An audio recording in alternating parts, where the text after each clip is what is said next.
Hello students, good morning everyone. हमने 16.4 तक इसके पार्ट 4 हमने हल कर दिए थे, जिसमें मैंने 16.1 को समाप्त करा दिया था। आज हम 16.2 में पार्ट 5 में अध्ययन करेंगे। एक नया टॉपिक का अध्ययन करेंगे जिसका नाम है बेलन, सिलेंडर। हमने 16.1 में घन और घनाभ के बारे में मैंने जो भी क्वेश्चन थे आपको सारे हल करवा दिए हैं। अब 16.2 में हम एक नया टॉपिक पढ़ेंगे बेलन के बारे में, सिलेंडर जिसको हम बोलते हैं। सबसे पहले हम इसका थोड़ा सा बेसिक ज्ञान समझते हैं। सिलेंडर क्या होता है? देखो, हमारे दैनिक जीवन में कुछ आकृति ऐसी होती हैं, हमारे दैनिक जीवन में कुछ आकृति ऐसी होती हैं जिनमें पार्श्व वक्र पृष्ठ हो और अनुप्रस्थ परिच्छेद सर्वांग समवर्त हो। जैसे हम बात करें, पाइप हो, रोलर हो, पेट्रोल का ड्रम हो, गोल खंबे हो, मोमबत्ती हो सकती है, तार हो सकते हैं, तो ये सब क्या कहलाते हैं? बेलन कहलाते हैं। तो सबसे पहले मैं इसकी परिभाषा लिख रहा हूँ एक बार, फिर मैं आपको समझा रहा हूँ।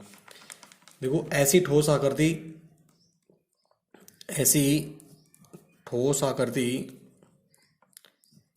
ऐसी ठोस आकृति जिनमें जिनमें पार्श्व वक्र पृष्ठ तथा तथा अनुप्रस्थ परिच्छेद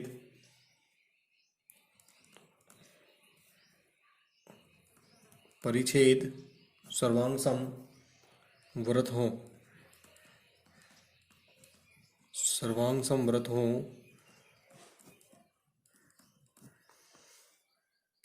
समवृत हों उन्हें बेलन कहते हैं।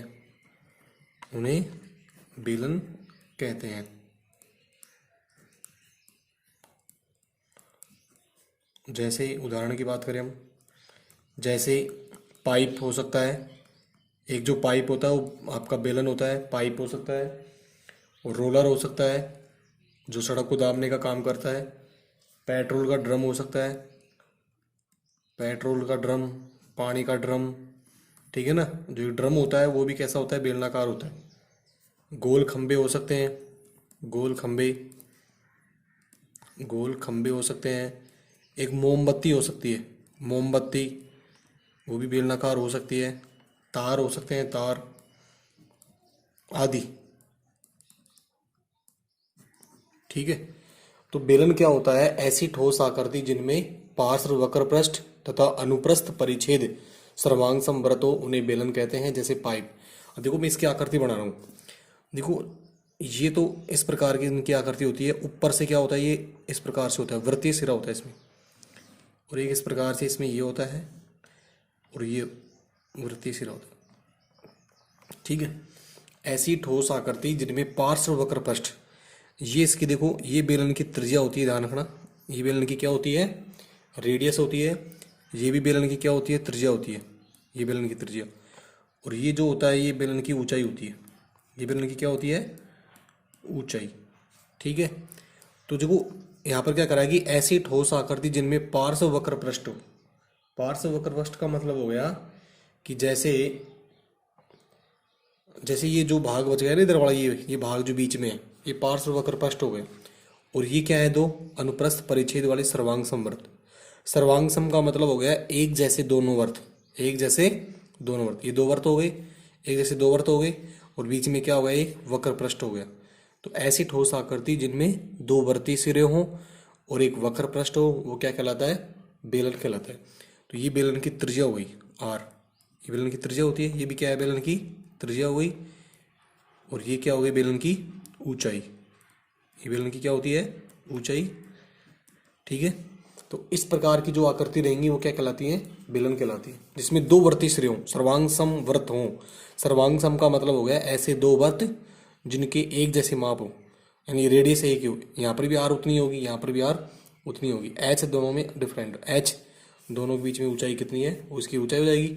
और ये जो बीच वाला जो पार्ट है, ये वाला, ये क्या कहलाता है? वक्र पृष्ठ कहलाता है। इस तरह के जो एग्जाम्पल होंगे, पाइप हो सकता है, पाइप आपका बेलनाकार होता है। रोलर हो सकता है, पेट्रोल का ड्रम हो सकता है, गोल खंभे हो सकते हैं, मोमबत्ती हो सकती है, पतले तार हो सकते हैं आदि इस बेलन के क्या है, एग्जाम्पल हैं।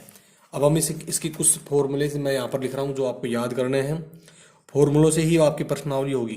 पहला सूत्र क्या होगा, जैसे हमें बेलन का आधार निकालना हो, ये बेलन का आधार हो गया, बेलन जिसके ऊपर टिकता है वो बेलन का आधार हो गया। बेलन के आधार का हमें क्षेत्रफल निकालना हो इसका, तो बेलन के आधार का क्षेत्रफल क्या होगा, बेलन के आधार का क्षेत्रफल, बेलन के आधार का क्षेत्रफल, बेलन के आधार का क्षेत्रफल का सूत्र हो जाएगा पाई आर स्क्वायर। अभी पाई आर स्क्वायर क्यों होगा, क्योंकि जो इसका जो आधार है वो कैसा है, वर्ती सिरा है, और वर्त का क्षेत्रफल क्या होता है, पाई आर स्क्वायर। तो बेलन के आधार का क्षेत्रफल भी क्या होगा, पाई आर स्क्वायर होगा। बेलन के आधार का क्षेत्रफल क्या होगा, पाई आर स्क्वायर। दूसरा सूत्र है बेलन का वक्र पृष्ठ का क्षेत्रफल, बेलन का वक्र पृष्ठ का क्षेत्रफल, बेलन का वक्र पृष्ठ का क्षेत्रफल, बेलन का वक्र पृष्ठ का क्षेत्रफल बराबर। अब वक्र पृष्ठ में क्या हुआ है कि जैसे इन दोनों वर्तीय सिरों को छोड़ दो अब, और बाकी का जो हिस्सा बच गया वो हो गया वक्र पृष्ठ। उसका जो सूत्र होता है बेलन का वक्र पृष्ठ का जो सूत्र होता है वो होता है 2πr/h। बेलन का वक्र पृष्ठ का क्षेत्रफल निकालेंगे, ये बीच वाला जो भाग है, ये जो भाग होता है ये वक्र पृष्ठ होता है। ये क्या होता है, वक्र पृष्ठ। इस भाग का हमें क्षेत्रफल निकालना है, तो उसका सूत्र क्या होगा, 2πr/h। वक्र पृष्ठ में क्या होता है कि जो कोई भी आकृति हो, यदि उसके वर्ताकार सिरों को छोड़ दें और बाकी जो पृष्ठ बच रहा है उसका जो क्षेत्रफल होता है वो क्या कहलाता है, वक्र पृष्ठ कहलाता है। तो बेलन का वक्र पृष्ठ का क्षेत्रफल 2πr/h। बेलन का संपूर्ण निकालना हो आपको, बेलन का संपूर्ण पृष्ठीय क्षेत्रफल, बेलन के संपूर्ण पृष्ठ का क्षेत्रफल, बेलन के संपूर्ण पृष्ठ का क्षेत्रफल। अब संपूर्ण पृष्ठ के क्षेत्रफल में क्या होगा, वक्र पृष्ठ भी होगा और दोनों वर्ताकार सिरे भी होंगे, तो उसका सूत्र हो जाएगा 2πr कोष्टक r प्लस h। बेलन का संपूर्ण पृष्ठ का क्षेत्रफल क्या होगा, 2πr कोष्टक r प्लस h। ये संपूर्ण का हो गया। बेलन का हमें आयतन निकालना हो, बेलन का आयतन, बेलन का आयतन इज इक्वल टू, उसका सूत्र हो जाएगा πr²h। बेलन द्वारा घेरा गया जो स्थान है, ये बेलन कितना स्थान घेर रहा है, उसके द्वारा घेरा गया जो स्थान है उसका क्या कहलाता है, आयतन कहलाता है। बेलन का आयतन का सूत्र हो जाएगा πr²h। ये हम इस प्रश्नावली का 16.2 का क्या पढ़ रहे हैं, बेसिक नॉलेज पढ़ रहे हैं। क्या पढ़ रहे हैं, बेसिक नॉलेज, इसकी परिभाषा और इसके कुछ सूत्रों को हम पढ़ रहे हैं। देखो बेसिक नॉलेज पढ़ना बहुत जरूरी है, बेसिक नॉलेज नहीं आता है तो प्रश्नावली भी आपको नहीं आएंगी। तो बेलन से संबंधित ये आपके कितने सूत्र हैं, 4 सूत्र हैं। तो ये चारों सूत्रों को आपको क्या करना है, याद करना है बस। बेलन के आधार का क्षेत्रफल πr², बेलन का वक्र पृष्ठ का क्षेत्रफल 2πr/h, बेलन के संपूर्ण पृष्ठ का क्षेत्रफल 2πr कोष्टक r प्लस h, बेलन का आयतन πr²h। अब हम खोखले बेलन का आयतन निकालते हैं। खोखला बेलन क्या होता है, खोखला बेलन, खोखला बेलन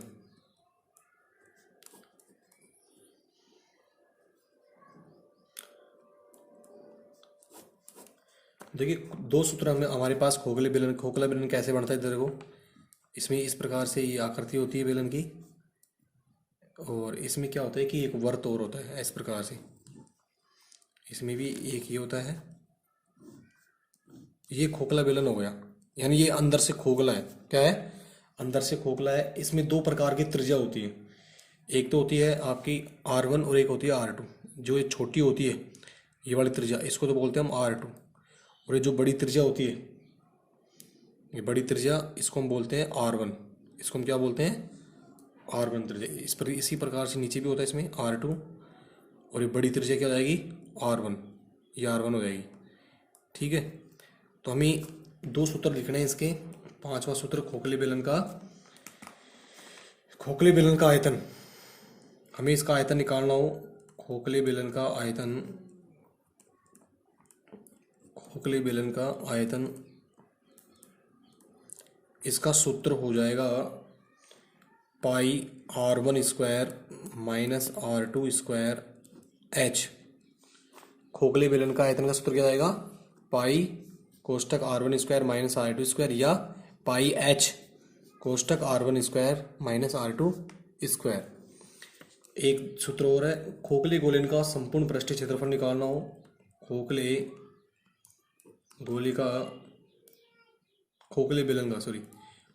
बेलन का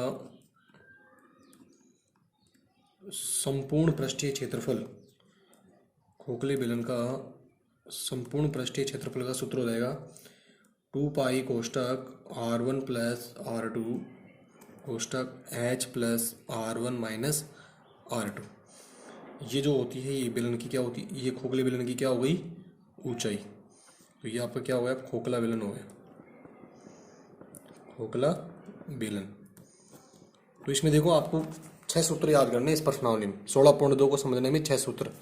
पहला सूत्र, बेलन के आधार का क्षेत्रफल पाई आर स्क्वायर, बेलन का वक्र पृष्ठ का क्षेत्रफल 2 पाई आर एच, बेलन के संपूर्ण पृष्ठ का क्षेत्रफल 2 पाई आर कोष्टक आर प्लस एच, बेलन का आयतन पाई आर स्क्वायर एच, खोखले बेलन का आयतन पाई कोष्टक r1 square minus r2 square. जहाँ जो r1 होगी वो r2 से बड़ी होगी, ध्यान रखना। जो इनमें क्या होगा कि बड़ी त्रिज्या कौन होगी? r1 होगी, और छोटी त्रिज्या कौन होगी? r2।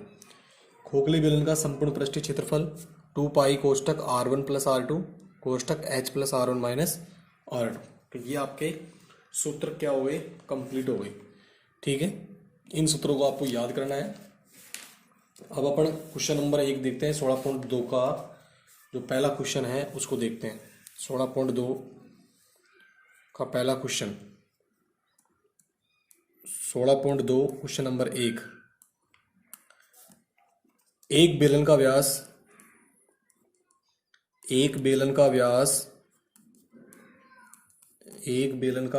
14 सेंटीमीटर, एक बेलन का व्यास 14 सेंटीमीटर तथा ऊंचाई, एक बेलन का व्यास 14 सेंटीमीटर तथा ऊंचाई 15 सेंटीमीटर है, ऊंचाई 15 सेंटीमीटर है। बेलन का संपूर्ण पृष्ठीय क्षेत्रफल, बेलन का संपूर्ण पृष्ठीय क्षेत्रफल और आयतन ज्ञात करो, और आयतन ज्ञात करो। ठीक है, यह आपकी बुक का पहला क्वेश्चन है। एक बेलन का जो व्यास है वो कितना है? 14 सेंटीमीटर और ऊंचाई कितनी है? 15 सेंटीमीटर है। बेलन का संपूर्ण पृष्ठीय क्षेत्रफल और आयतन ज्ञात करो। अब हम इसको हल करेंगे। इधर देखो, इसको हल कैसे करेंगे? हमें 2 बातें दे रखी हैं और एक बेलन में 2 ही बातें होती है, ध्यान रखना, आर और एच। बेलन में 2 इकाई मिलेंगी आपको, त्रिज्या और ऊंचाई मिलेगी। यदि बेलन में त्रिज्या और ऊंचाई आपको मिल जाती हैं तो आप बेलन की कोई भी चीज़ निकाल सकते हो। उसका आधार का क्षेत्रफल भी निकाल सकते हो, वक्र भी निकाल सकते हो, संपूर्ण भी निकाल सकते हो, और आयतन। एक बेलन का व्यास, हमारे पास एक बेलन है, उसका हमें व्यास दे रखा है इस प्रकार से। जो ये आकृति है, इसके दोनों सर्वांग समवर्त हो गए। ठीक है, इसका जो व्यास दे रखा है, बेलन का व्यास, व्यास का मतलब हो गया कि आपको ये दे रखा है, ये व्यास हो गया। हमें निकालनी इसकी त्रिज्या, तो त्रिज्या निकालेंगे तो आधी हो जाएगी। व्यास कितना है इसका? 14 सेंटीमीटर। तो आर कितनी हो जाएगी? आधी हो जाएगी इसकी, आर आधी हो जाएगी। और इसकी जो ऊंचाई है, ऊंचाई, ये इसकी ऊंचाई होगी, ये आपको दे रखा है। एच का मान दे रखा है, कितना है? 15 सेंटीमीटर। ठीक है, अब आपको दोनों मान दे रखा है, चूंकि बेलन का व्यास इज इक्वल टू बराबर 14 सेंटीमीटर। तो इसलिए आर निकालेंगे मैं यहाँ से, तो उसका आधा कर देंगे। आप सबको पता है कि जो त्रिज्या होती है व्यास की आधी होती है, 7 सेंटीमीटर हो जाएगा। बेलन की ऊंचाई दे रखी है एच बराबर 15 सेंटीमीटर। बेलन की ऊंचाई कितनी है? 15 सेंटीमीटर दे रखा है। अब हमें क्या निकालना है? बेलन का संपूर्ण पृष्ठीय क्षेत्रफल। इसलिए आपको कुछ भी नहीं करना, आपको सूत्र में रखना है बस। इसलिए बेलन का संपूर्ण पृष्ठीय क्षेत्रफल, बेलन का संपूर्ण पृष्ठीय क्षेत्रफल का सूत्र क्या हो जाएगा, देखो ऊपर देखो, बेलन का संपूर्ण पृष्ठीय क्षेत्रफल, बेलन का संपूर्ण पृष्ठीय क्षेत्रफल का सूत्र क्या होता है, 2 पाई आर कोष्टक आर प्लस एच, ये सूत्र हो जाएगा। इस सूत्र में आपको मान रखने हैं, 2 का 2 रहेगा, पाई का मान 22/7 गुणा आर का मान कितना है 7, कोष्टक आर का मान 7 प्लस एच का मान 15। ठीक है, ये सारे गुणे में है, 7 से 7 क्या हो जाएगा, कैंसिल, 22 दूनी 44 गुणा 15 और 7 22, 15 और 7 कितने हो गए, 22 हो गए। 22 को 4 से गुणा करो, 22 चौक 88, असलाई 8, 22 चौक 88 और 8 96, 968 वर्ग सेंटीमीटर, 968 वर्ग सेंटीमीटर। ये क्या आ गया इसका, बेलन का संपूर्ण पृष्ठीय क्षेत्रफल। हमें इसका आयतन भी ज्ञात करना है, हमें इसका आयतन भी ज्ञात करना है। तो यहाँ पर मैं आयतन निकाल देता हूँ इसका, इसलिए बेलन का आयतन आपको नीचे हल करना है इसको। बेलन का आयतन, बेलन के आयतन का सूत्र क्या होता है, पाई आर स्क्वायर एच। बेलन का आयतन निकालेंगे तो उसका सूत्र क्या होता है, पाई आर स्क्वायर एच। पाई का मान 22/7 गुणा आर का मान कितना है 7, 7 कितनी बार आएगा, 2 बार। क्यों आएगा 2, क्योंकि आर स्क्वायर है, तो 7 गुणा 7 गुणा एच का मान कितना है 15, तो गुणे में लिख दो 15। 7 से 7 क्या हो गया, कैंसिल, 22 को 7 से गुणा करेंगे, 22 7 154 गुणा 15, 15 से गुणा कर दो इसको, 15 चौक 60, असलाई 6, 15 को 75 और 6 81, असलाई 8, 15 का 8 और 23, तो 2310 घन सेंटीमीटर। ये क्या आ गया, इसका वॉल्यूम आ गया, किसका, घन का क्या आ गया, आयतन आ गया। तो पहला क्वेश्चन समझ में आ गया होगा शायद।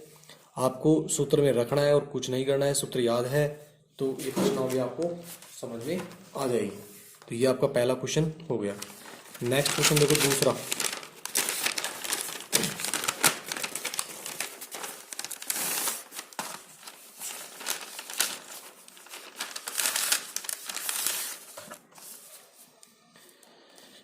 क्वेश्चन नंबर दूसरा है इसका,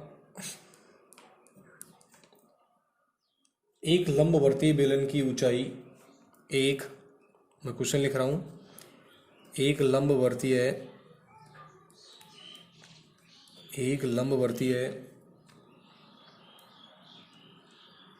बेलन की ऊंचाई, एक लंबवर्तीय बेलन की ऊंचाई 7 सेंटीमीटर, 7 सेंटीमीटर और आधार की त्रिज्या, और आधार की त्रिज्या 3 सेंटीमीटर है, आधार की त्रिज्या 3 सेंटीमीटर है। इसका वक्र पृष्ठीय क्षेत्रफल, इसका वक्र पृष्ठीय क्षेत्रफल, संपूर्ण पृष्ठीय क्षेत्रफल, संपूर्ण पृष्ठीय क्षेत्रफल और आयतन ज्ञात कीजिए, और आयतन ज्ञात कीजिए।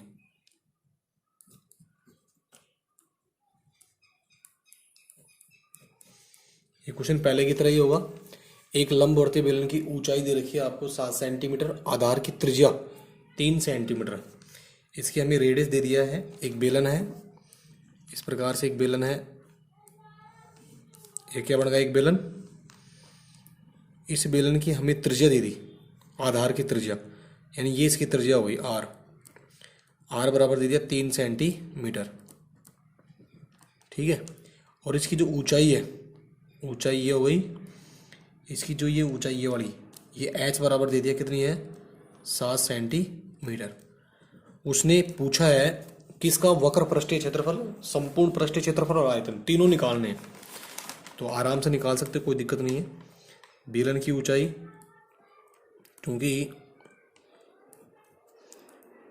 बेलन की ऊंचाई एच दे रखी है आपको, एच बराबर 7 सेंटीमीटर आधार की त्रिज्या, यानी बेलन जिसके ऊपर टिका हुआ है वो आधार होता है। आधार की त्रिज्या इसको हम किससे लिखेंगे, आर से। आर बराबर दे रखा है 3 सेंटीमीटर। इसलिए आप देखो इसका वक्र पृष्ठीय क्षेत्रफल, तो बेलन का वक्र पृष्ठ का क्षेत्रफल का सूत्र क्या होता है, बेलन का वक्र पृष्ठ का क्षेत्रफल, बेलन का वक्र पृष्ठ का क्षेत्रफल क्या होता है सूत्र, 2πRh। क्या होता है, 2πRh। बेलन का वक्र पृष्ठ का क्षेत्रफल क्या होता है, 2πRh। तो यहाँ पर मान रखो 2 गुणा पाई का मान 22/7 गुणा आर का मान 7, एच का मान 3, एच का मान सॉरी आर का मान 3 है, एच का मान 7 है। कोई दिक्कत नहीं है, गुणे में आप कैसे भी लिख दो, इसमें 3 लिख देना। आर का मान कितना है 3 और इसका मान कितना है 7। गुणे में तो आगे पीछे लिख दोगे तो कोई फर्क भी नहीं पड़ेगा, ठीक है। 7 से 7 क्या हो गया, कैंसिल। 22 44, 44 को 3 से गुणा कर लो, 3 चौक 12, असलाई 1, 3 चौक 12 और 1 13, तो ये आ गया 132 वर्ग सेंटीमीटर। ये निकला है बेलन का वक्र पृष्ठ का क्षेत्रफल। अभी हमें इसका संपूर्ण भी निकालना है और आयतन भी निकालना है। अब संपूर्ण निकाल दो, तो इसलिए बेलन का संपूर्ण पृष्ठीय क्षेत्रफल, बेलन का संपूर्ण पृष्ठीय क्षेत्रफल। अब बेलन का संपूर्ण पृष्ठीय क्षेत्रफल का सूत्र क्या होता है, 2πr कोष्टक r प्लस h। इस सूत्र में मान रखने आपको 2 का 2 ही रहेगा, पाई का मान 22/7 गुणा r का मान 3 कोष्टक r का मान 3 प्लस h का मान 7। अब कट रहे तो काट दो, नहीं कट रहा है ऐसे मत काट देना, 7 से 7 काट दो, कभी ये जुड़ेंगे आपस में। 22 44 गुणा 3 गुणा 7 में 3 जोड़ो, कितने हो गए 10/7। ये नहीं कट रहे हैं तो इनको गुणा करके तो आपको क्या देना है, भाग देना है। 44 गुणा 3 को 10 से गुणा करेंगे 30/7, 0 0, 3 चौक 12, असलाई 1, 3 चौक 12 और 1 13, तो ये हो गया 1320, 0 3 चौक 12 असलाई 1/7। इसका भाग आप इसमें भाग दे लेना, भाग देने पर इसका उत्तर आ जाएगा 188.57 वर्ग सेंटीमीटर, ठीक है। इसको इससे डिवाइड कर लेना, कितना उत्तर आएगा 188.57 वर्ग सेंटीमीटर। अब हमें इसका आयतन भी निकालना है, बेलन का आयतन, तो इसलिए बेलन का आयतन, बेलन का आयतन, अब बेलन का आयतन का सूत्र क्या आएगा, पाई आर स्क्वायर एच। पाई का मान 22/7 गुणा आर का मान 3, 3 गुणा 3, 3 गुणा 3 क्यों लिखा, क्योंकि स्क्वायर है, एच, एच का मान कितना है 7, 7 से 7 क्या हो गया कैंसिल। 22 गुणा 3 तिया 9, 22 को 9 से गुणा कर दो, 9 दूनी 18, असलाई 1, 9 दूनी 18 और 1 19, 198 घन सेंटीमीटर। तो इस क्वेश्चन में हमारे से 3 बात पूछा उसने, बेलन की ऊंचाई दे रखा है और बेलन की रेडियस दे रखा है। उसने तीनों ही बात पूछ ली कि इसका वक्र भी निकालिए, इसका संपूर्ण पृष्ठीय क्षेत्रफल भी निकालिए और बेलन का आयतन भी निकालिए, ठीक है। कोई दिक्कत नहीं आएगी दोनों क्वेश्चनों में, केवल दोनों क्वेश्चन में आपको दे रखा है, मान दे रखा है और आपको निकालना है, ठीक है स्टूडेंट। आज मैंने इस प्रश्नावली का बेसिक नॉलेज और 2 क्वेश्चन भी मैंने आपको हल करा दिए हैं, ठीक है। अब नेक्स्ट क्वेश्चन मैं आपको नेक्स्ट वीडियो में बताऊंगा। ये क्वेश्चन नंबर पहला और दूसरा आप इनको उतार लेना और इनकी डेफिनेशन और जो परिभाषा मैंने आपको बताई है 16.2 का बेसिक नॉलेज, बेलन के सूत्र, खोखले बेलन के सूत्र, बेलन की परिभाषा और ये 2 क्वेश्चन भी मैंने आपको हल करा दिए हैं, ठीक है। अब नेक्स्ट क्वेश्चन मैं आपको यहाँ पर करवाता हूँ तो वीडियो थोड़ी लंबी बन जाएगी, ठीक है। आज के लिए इतना ही।